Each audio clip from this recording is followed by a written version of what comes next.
Welcome back to the Acer Team Story Cup. Boys and girls, ladies and gentlemen, we find ourselves in the best spawn locations on this map, in my honest opinion, with some of the best players for what is my favorite matchup. I couldn't be happier right now in a TVZ, Axiom versus Mousesports, best of 9.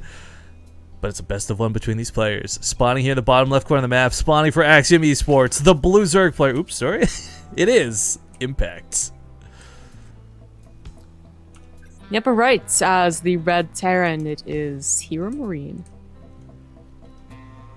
HeroMarine's done a lot of really cool stuff in the past, and not like cool the way Starbuck does cool things, but I mean, HeroMarine's micro, his macro, they're always like, there's some there's some Terran players out there who you watch them, you're like, oh wow, they got fantastic micro, they got really cool build orders.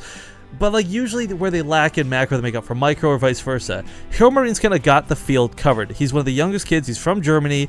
I love watching him stream. I'm really sad he hasn't been streaming lately. I'm assuming this has to do a lot with school, but he's fantastically well-rounded, I think, for a Terran player. And that's what sets apart the good from the great. He's the foreign Terran hope, along with the other Marine boys and, well, I guess young men. Marine Lord, and I'm forgetting one. But actually, Marine Lord is an interesting story, because I remember when he was on Against All Authority, he was kind of like a whatever player. He was decent at best, and then I don't know, something about joining Millennium, he just kicked it up a notch. Oh, Neeb. I guess I was thinking about Neeb, who's not European, but still a young Terran who actually is. It's like, you know, you have all these Terrans that are foreigners, and no one really takes foreigner Terrans seriously. Forever, because Korean Terran is just so good. But like, these three guys are so young and they're already doing so well, and like, you talk about how they just have all their bases covered, and it's true. I mean, they're not like the macro micro gods, but they're at a place where if they just keep on doing what they're doing and they have so much time to improve, that they like that is so hopeful for, you know, us foreigners. Yeah, but it's also nice too, because it's again, for folks like me, for those who don't know, I have a hard time keeping up with the Korean scene because I'm just in the worst time zone for it. So that's why I fell in love pretty heavily with a lot of the Europeans and the foreigners, and they've never failed to impress, especially with some of the best. But it's kind of that clash of everything here. Again, you got the Korean player Impact versus the European hopeful HeroMarine. But again, I can't stress enough how important this match is for Impact, for Axiom. As much as I love HeroMarine, Axiom needs this win today, more than ever. They need a lot of things to go perfectly for them to finish this season strong. Impact is such a good player for it, though. This guy, you know, at first in the GSTL, when he was first picked up, whatever. He had that one win that was kind of cool.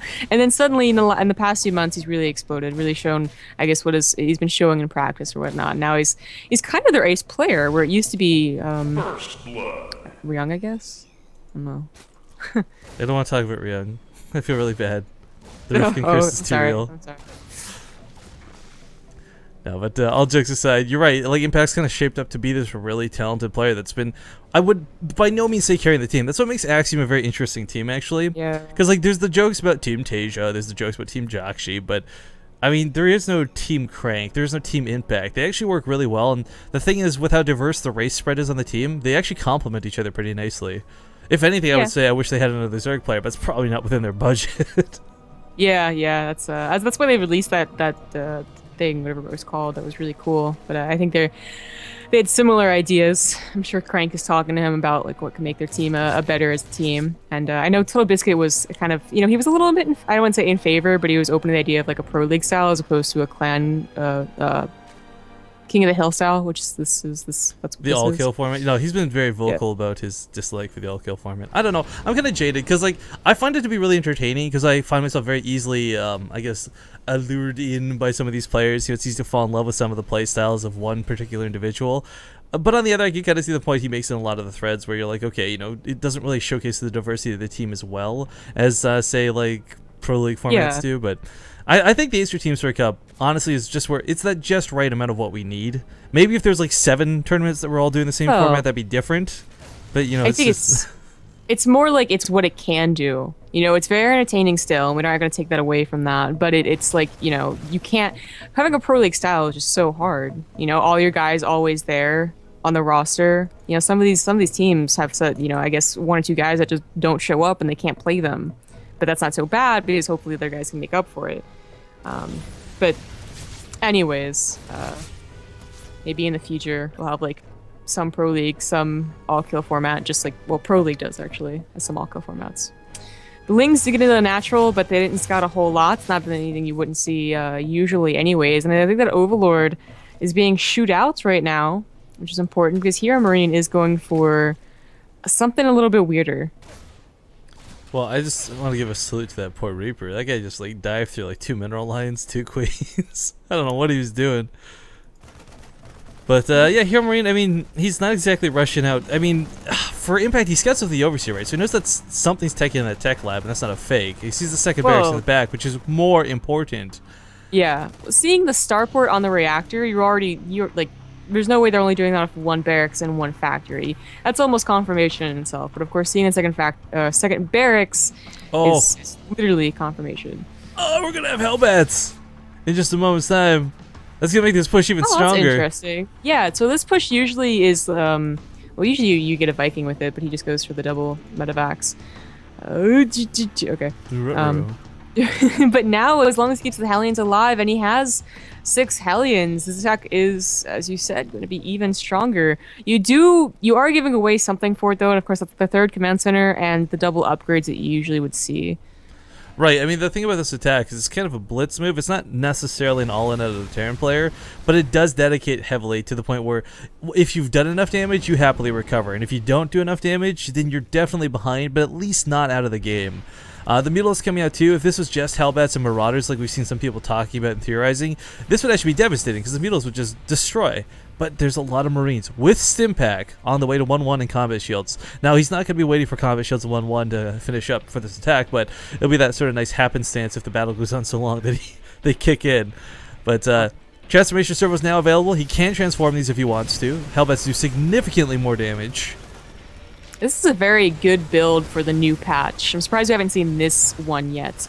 And it's also just a good build in general. If it's not scouted, it can end games. Luckily for Impact, it was scouted. He has some Banelings. I'm not sure he was expecting the Hellbats, to be honest. I'm not sure if he's seen this. He can make a wall with the Hellbats, though, really just abuse the evolution chambers against his opponent. But Banelings on the front lines, and Marine's got to be a little bit careful. He needs these for the Mutalisks. Like, he's diving in with them right now to trade out the Banelings, but that's not right. Like, he really needs these to be for those Mutas, not for the Banelings. So that's what kind of takes a lot of power away from this attack. But with the Banelings gone, HeroMarine's not done yet, but he is going to be limited on the damage he can do.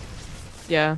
A couple more Banelings coming forward, but just the Queens with their transfuses are barely enough, and of course the threat of more Lings are on the way, so HeroMarine does have to pull back, but they didn't really do a whole lot of damage. Impact wasn't going for the greediest build, though. It's not like he was going for 3 hatch, 80 drones, and he also held that off. No, he was going for fast mutas, so his upgrades are still late, because HeroMarine did, skip that +1 armor for now, and, his economy isn't really that great either. He has a 3rd base, but it's not droning.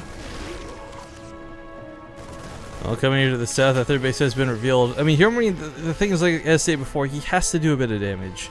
The amount that he's done so far, the trading he's performed, not exactly worth giving up a 3rd command center for, I feel, but that's still a lot of Banelings engaging off of creep, so this makes it a little bit better.